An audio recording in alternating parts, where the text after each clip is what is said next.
जिसे आप प्रेम कहती हो मेरी बहनों, जिसे आप प्रेम कहते हो वो प्रेम नहीं वासना है। आजकल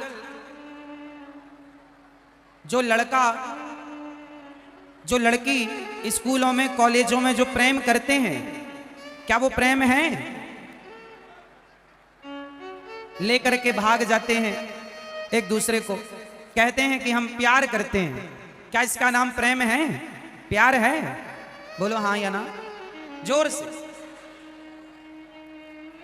एक लड़की ने एक लड़के से प्यार किया, वो लड़का लड़की एक साथ रहने लग गए। बड़े शहर की घटना है, दोनों पति पत्नी की तरह रहने लगे। तो लड़की ने कहा कि चलो अब अपन शादी कर लेते हैं।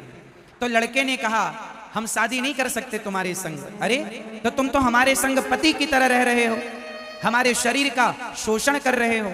जब लड़की ने दबाव बनाया कि अब तुम्हें हमसे ही शादी करनी पड़ेगी, तो उस लड़के ने उस लड़की के 35 टुकड़े कर दिए, शरीर के टुकड़े टुकड़े कर दिए, मार डाला। अब बताओ क्या ये प्रेम था? जोर से। जबकि उस लड़की ने उस लड़के से क्या किया? प्रेम किया। और उसने भी शुरू में क्या कहा कि हम तुम्हें प्रेम करते हैं, तब तो बात आगे बढ़ी। लेकिन परिणाम क्या हुआ? जिसे आप प्रेम कहती हो मेरी बहनों, जिसे आप प्रेम कहते हो वो प्रेम नहीं वासना है। क्या है? सिर्फ वासना, सिर्फ हवस पूरी करनी है व्यक्ति को, और आप इस वासना के चक्कर में उलझ जाती हो। आज के पढ़े लिखे लड़के, पढ़ी लिखी लड़कियां, कुछ लोग, कुछ लड़के, कुछ लड़कियां अपनी वासनाओं को प्रेम का मुखौटा पहना देते हैं, प्रेम का पर्दा डालने की कोशिश करते हैं ताकि हमारी वासना प्रेम जैसी नजर आए। तुम्हारा स्कूल का, कॉलेज का जो प्रेम है वो प्रेम नहीं है, सिर्फ शरीर का आकर्षण है, जवानी का एक रिएक्शन है ये जो होता है।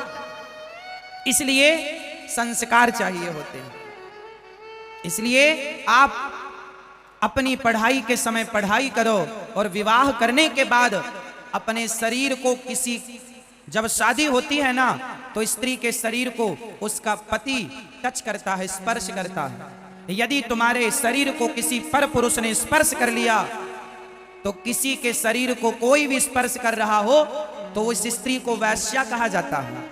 यदि तुम्हारे शरीर को कोई भी टच कर ले, कोई भी आके तुम्हारे शरीर को टच करके चला जाए, तो ये लक्षण पतिव्रता नारी के नहीं हो सकते, ये तो कोई वैश्या के काम है।